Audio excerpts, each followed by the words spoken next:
მოგესალმებით ძვირფას ტელემაყურებლებო, ეთერში გადაცემა დილის მონეტიზაცია, სტუდიაში თქვენთვის მუშაობას გიგათვაური და მონეტიზაციის გუნდი იწყებს.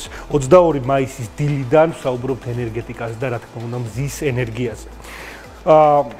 ნეტო აღრიცხვიდან ნეტო დარიცხვამდე, რამდენად უწყობს ხელს ენერგეტიკული გაერთიანების რეგულაცია და რეკომენდაცია სექტორის განვითარებას, ამასთან დაკავშირებით თვითონ დარგის გულთან ერთად ვისაუბრებთ. ჩვენი გადაცემის სტუმარი არის მზის ენერგიის ასოციაციის თანადამფუძნებელი თორნიკე დარჯანია. მივესალმებ პირველ რიგში მას. დიდი მადლობა თორნიკე მობრძანებისთვის. მოკლედ დაახლოებით 2 კვირაა ჩვენი გადაცემა იგეგმება და ძლივს მოახერხეთ გადაკვეთა. რისთვისაც ძალიან დიდი მადლობა. შენთვის ძალიან კარგად არის ცნობილი, რამდენად ხელს უწყობთ, ცდილობთ რომ ხელი შეუწყოთ დარგს ჩვენი გადაცემით და ცნობიერების ამაღლებით.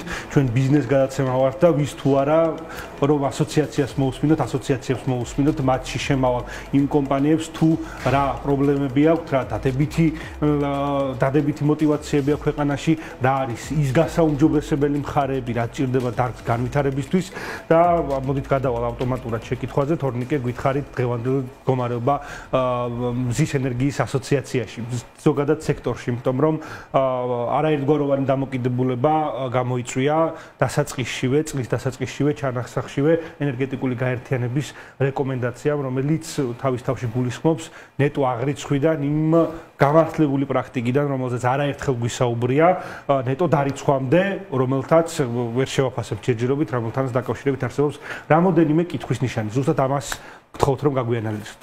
მოგესალმებით დილამშვიდობის, მადლობა მოწვევისთვის, მივესალმებით თქვენს მაყურებელს. დიახ, მოდით დავიწყოთ ნენელა და მედია ჩავეტევით, რომ სასაუბრო მართლაც ბევრი არის.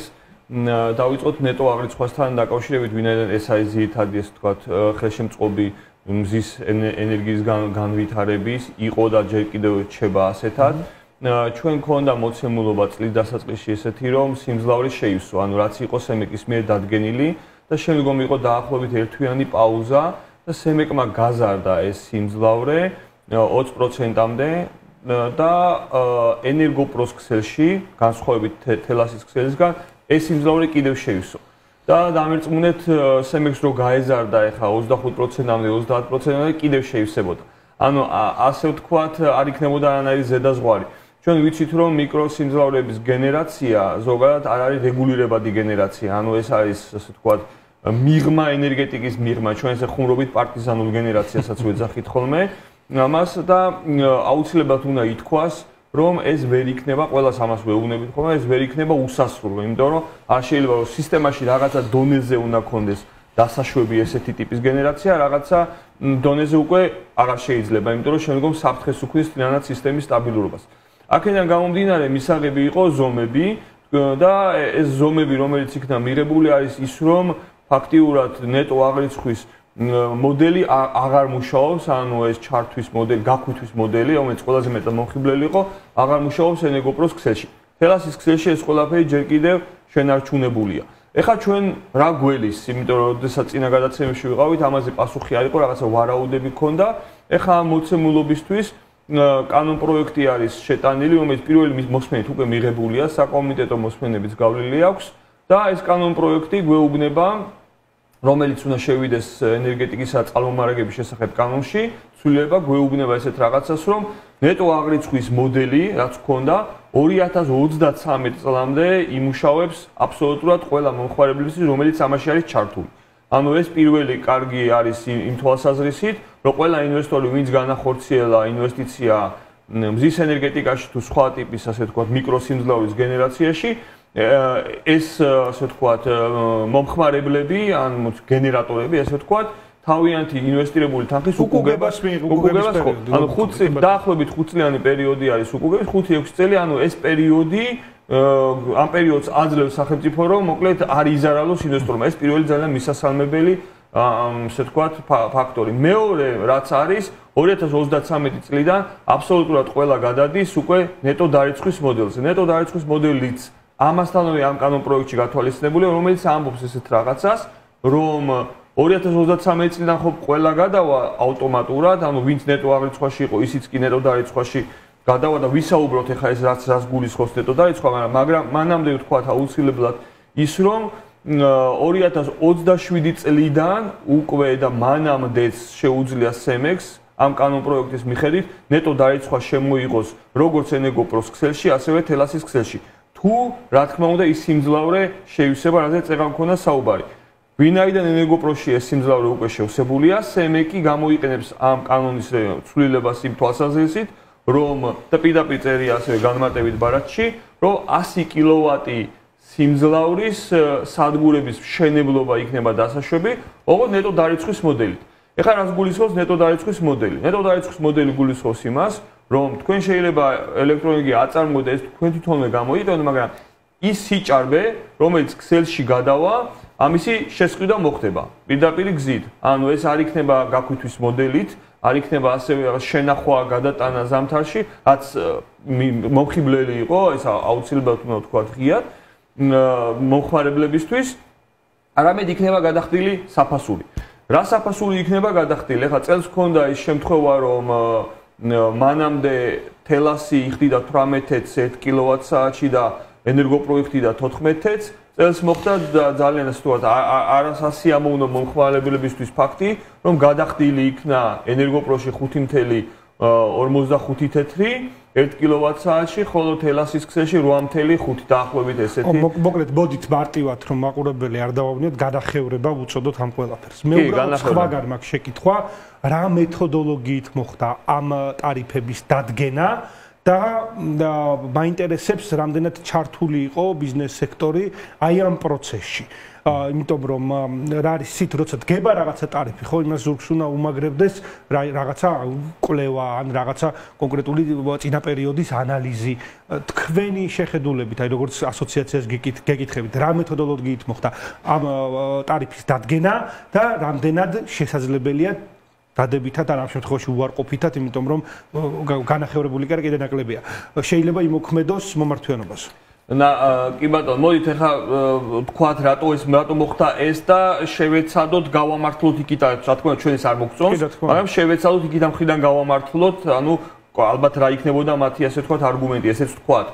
პირველ რიგში რატო მოხდა ეს? თქვენ იცით რომ ჩვენ გვაქვს სატარიფო სისტემა, რომელიც სხვადასხვა მეთოდოლოგიით დგინდება, მაგრამ ერთ-ერთი ესე ვთქვათ ძირითადი მეთოდოლოგია არის ის, რომ ყველა ტიპის მომხმარებელს თავის კალათზე, მაგალითად ბიზნეს 300 კილოვატზე მეც ვინც მოიხმარს, 300 კილოვატზე ქვემოთ ვინც მოიხმარს, ასე შემდეგ აქვს სხვადასხვა ასე ვთქვათ ტარიფი. და ეს ამ ტარიფებშიც თვითონ ეს ტარიფიც რომ ჩავშალოთ, ამ ტარიფებშიც არის სხვადასხვა ტიპის კომპონენტი და ეს მაგალითად გატარების საფასური, გადაცემის საფასური, თვითონ ელექტროენერგიის საფასური, სხვადასხვა არის და ყველაზე დაბალი საფასური აქვს უნივერსალური მომხმარებლის მიწოდებას.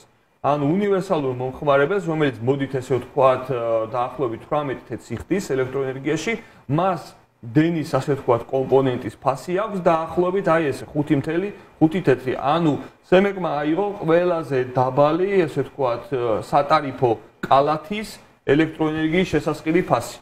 არა შეწონილი ფასი, როგორც ამას ადრე აკეთებდა წინა წლებში, ეს 14 და 18 თეთრი იყო საერთო შეწონილი ფასი ელექტროენერგიის, ანუ ყველა მომხმარებლის საერთო შეწონილი, არამედ მხოლოდ და მხოლოდ, ანუ ასე ვთქვათ, ყველაზე დაბალი იმის.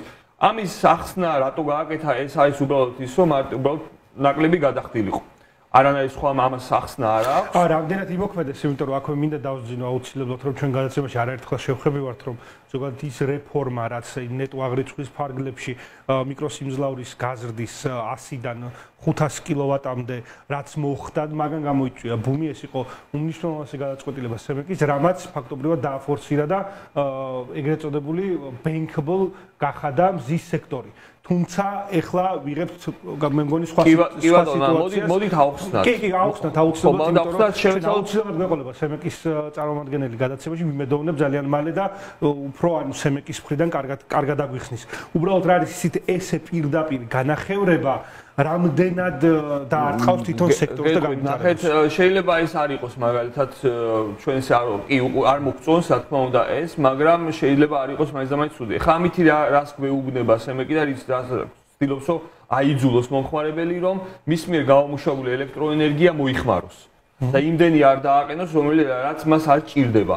იმიტომ რომ თუ ჩვენ გვინდა რომ ასე ვთქვათ ვისარგებლოთ ამ გაქვითის მოდელით, ეს გაქვითის მოდელი ხო უკვე ბენეფიტია, ანუ ამ ტიპის მომხმარებელი იღებს უკვე სარგებელს, ანუ საშეღავათოს რომ მას შეუძლია გაქვითის მოდელით ისარგებლოს, ასევე ეს ელექტროენერგია ზაფხულში გენერირებული გადაიტანოს ზამთარში, ანუ ასეთ მომხმარებელს უკვე ახალისებს და ეუბნება მეორე თვალსაზრისით, რომ მოდი სიჭარბეს ნუ დაიტოვებ, ან იმდენი აწარმოე რომ არ აწარმოო სიჭარბე, ვინაიდან სიჭარბეს იაფად ვიყიდი.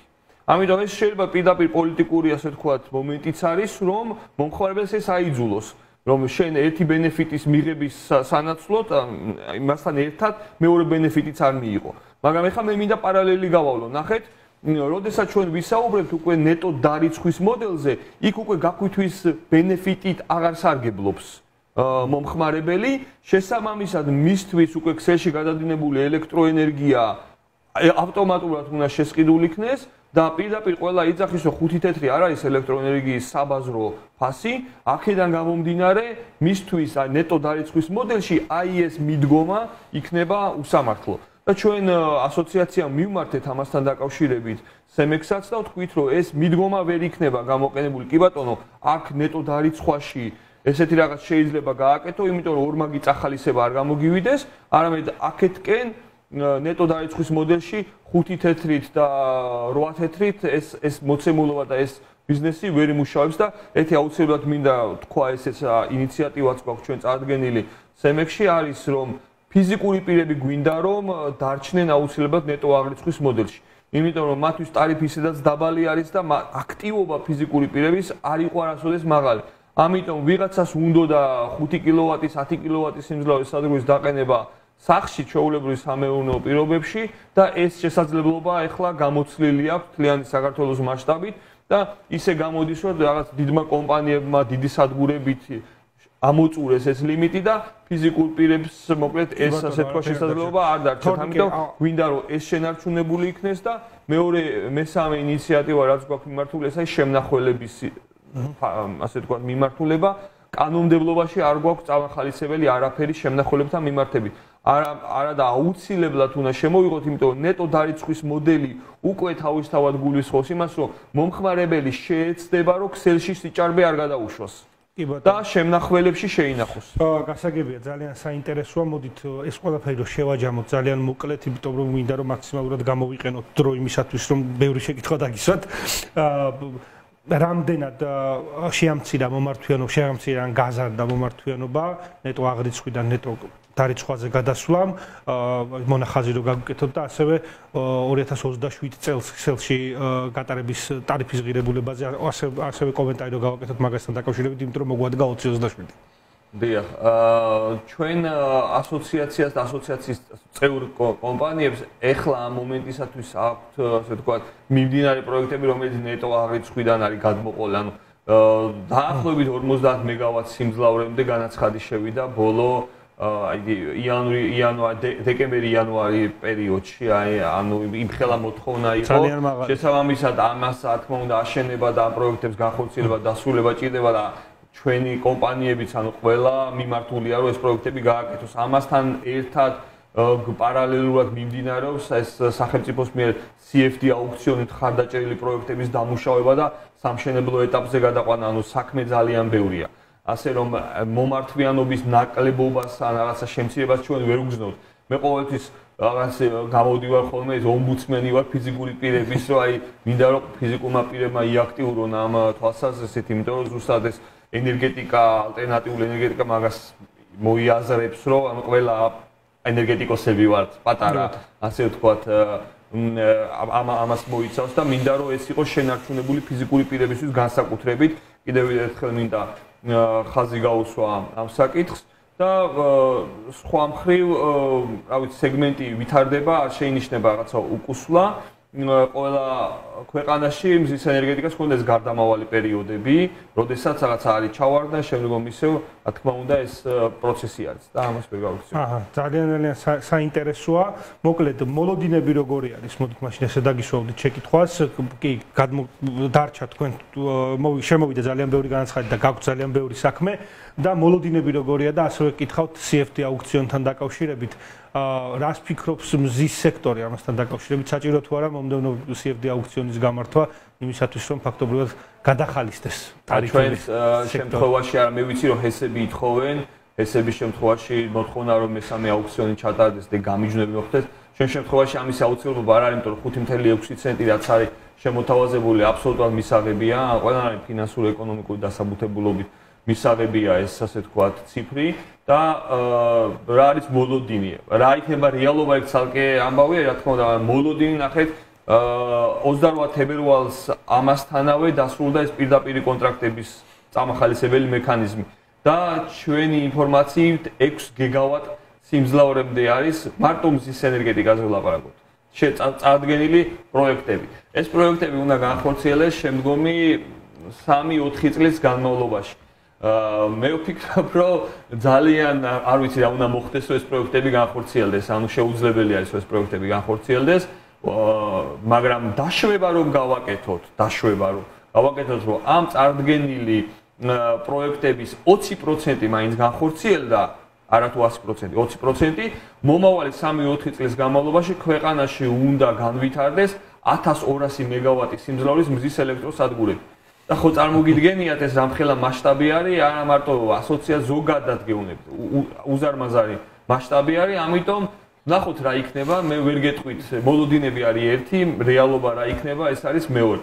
ნახოთ, ბევრი რამე დამოკიდებულია სახელმწიფოზე, ბევრი რამე დამოკიდებული ინვესტორებზე და რა თქმა უნდა სამშენებლო კომპანიებზე. თუ ეხლა ვერ ავაშენეთ ანუ. ძალიან დიდი მადლობა, ჩვენც ვიშურვებდით, რომ ეს პროექტების მინიმუმ 50% განხორციელებული იყოს, იმიტომ რომ ხელა სიმძლავრეებზეა საუბარი, რომ ჩვენი ძალიან დიდ ეგრეთ წოდებულ gaps, გვივსებს, რომელიც გვაქვს დღეს განსაკუთრებით ზამთრის პერიოდში, როცა გვაქვს დეფიციტი. წარმატებებს გისურვებთ, როგორც კომპანიის ჭრილში, Helios Energy Georgia's ჭრილში, ასევე მზის ენერგიის ასოციაციის ჭრილში. შევახსენებთ ჩვენს მაყურებელს, რომ თორნიკე დარჯანია მზის ენერგიის ასოციაციის თანადამფუძნებელი იყო ჩვენი განაცემის პირველი ბლოკის სტუმარი, ვსაუბრობთ ენერგეტიკაზე. დაგველოდეთ, არანაკლებ საინტერესო მეორე ბლოგი გელოდებათ.